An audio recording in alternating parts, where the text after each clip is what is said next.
Hey guys, today in this video, I'll guide you through how you can stop the Google Photos backup process. Watch till the end to grab everything properly. Alright, so let's begin with the video.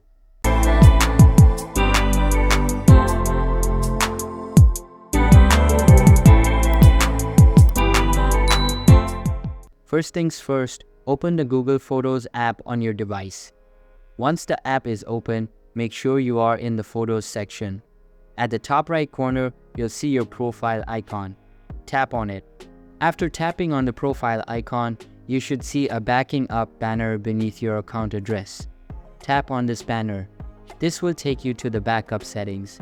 In the backup settings, you'll see the backup feature at the top.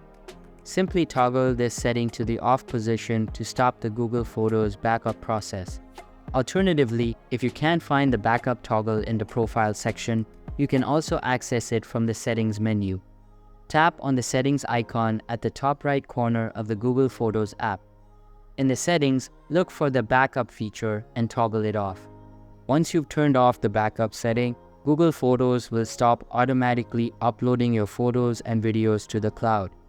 So that's basically how you can stop the Google Photos backup process. So that's all for this video. Consider subscribing if you find it helpful, and I'll see you in the next one. Thanks.